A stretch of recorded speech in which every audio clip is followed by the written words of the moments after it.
or to reduce them. Who chooses what classes are being cut? The deans. It's over at the dean's level in terms of what the demand is.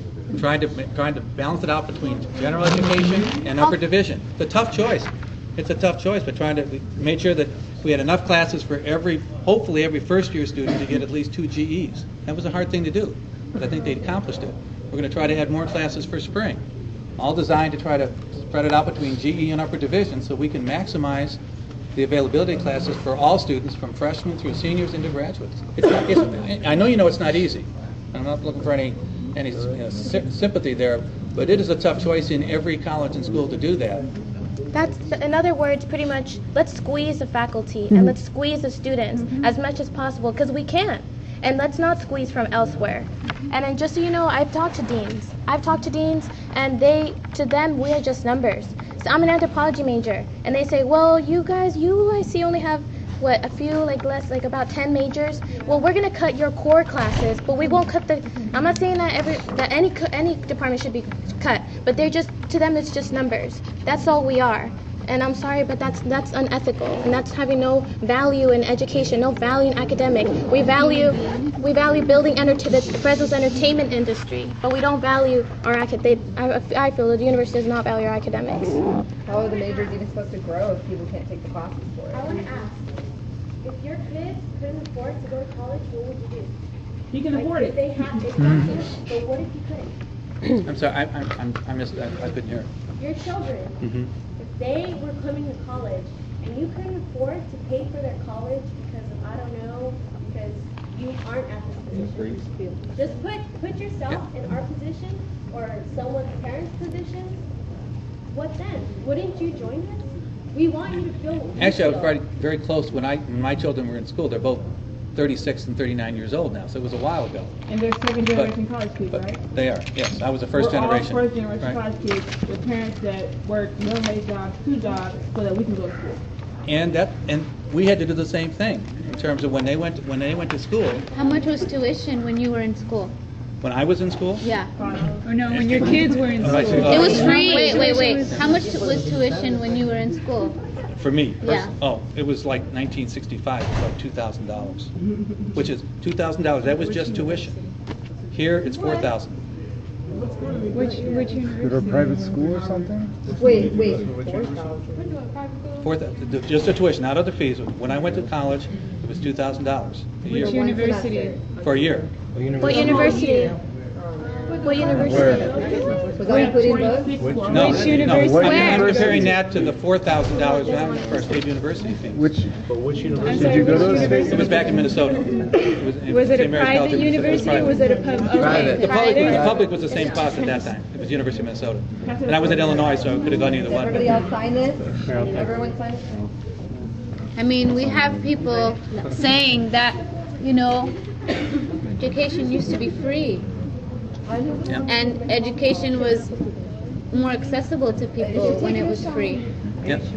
I mean, that's at the heart of the issue, is that at one time it was free and the expectation would be that it is free. And each year, as the state has been unable to maintain the support, fees have had to go up, as well as other sacrifices had to be made, even though it is still one of the least expensive costs in the country. Is administration from Fresno State lobbying on our behalf to the state? Yes, and you can ask Dr. Welty that, he will tell you. Aren't you guys lobbying against, SB 128, which basically would give us more transparency? And yet, was it? Yeah, Sidney Jackson came to ASI promoting us to veto, ASI to call the legislators to veto SB 217 and SB 218. And what those two bills would do was, it actually arose from Fresno State, from a lawsuit Fresno State had from Fresno B demanding Fresno State to open up the books. And that's how that SB 217 came about demanding transparency. 218, demanding transparency for all public documents for any kind of public institution, which this is a public institution, to be opened up and to be able to be inspected. And SB 217 was about not allowing executives to get pay raises. And I believe Sidney Jackson, she was just here a few minutes ago, and she came to ASI requesting us to call and veto against these bills that are supposed to help us. So what can you say about that? I'm not sure, I was not part of that conversation. Oh, okay, I'm sorry. Don't wanna But get it's an territory example of the without having- CSU Oh, right. lobbying for things which Sorry hurt the about that. students. And you're just saying that the CSU lobbies for the students. And here's an example of the CSU lobbying against the students. And again, I would say, there's multiple perspectives on most of these issues. I mean, you may be of one mind, and I understand that. But at the same time, again, we go back to critical thinking. There's a lot of people who may have a lot of differences of opinion, a lot of different issues. And the idea is to try to find some consensus and compromise if you can. Well, how can you allow your legislative affairs representative of the university to promote this? How? That's just again, confusing. Right. I'm sorry. I Yeah. understand. Assistant. I mean, she left, like, is she gonna come back? Yeah, she's still working. She's working on your behalf, trust me.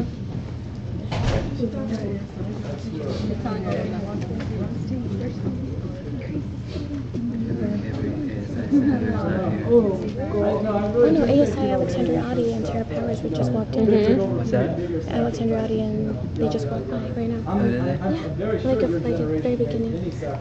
Isn't she the vice president, one of the girls? Yeah, she's the vice president of ASI. Right now, Why is she the here? only other critical thinking perspectives that are on board are ones that involve We should ask her to come out here. the level of our military, putting funds towards wars instead of education, towards prisons instead of education, socializing and putting everyone in power in the government. And at the moment, I just think maybe some small sacrifices, such as maybe a day here and there, a few things so that we can get the big picture taken care of. Because we need to let them see the big picture, we need to let them see our faces, we need to let them see it out in the open. And take some time, to maybe to fully support, and lead this kind of thing. Would be an enormous step for such a small effort that, each and every one of you combines our efforts, it'll be easy. It'll be easy. Well, certainly there was a statement made today that I noticed that Welty's assistant is back. He's on it?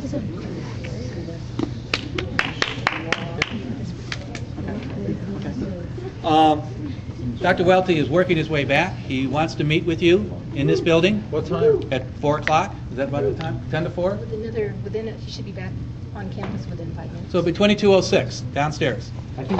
There's a big room. You can get everybody in there. It's comfortable. People can sit down. Wait. You need to come to consensus here. We need to set up a date, not today, that we're going to have negotiations or speak. Yes. Wait, there's a lot more people that are going to pay attention. We need to organize our side a little Right. bit. Yeah. We're not going to use this time. We make it clear we're not using this time to discuss this. We're using this time To set up another meeting.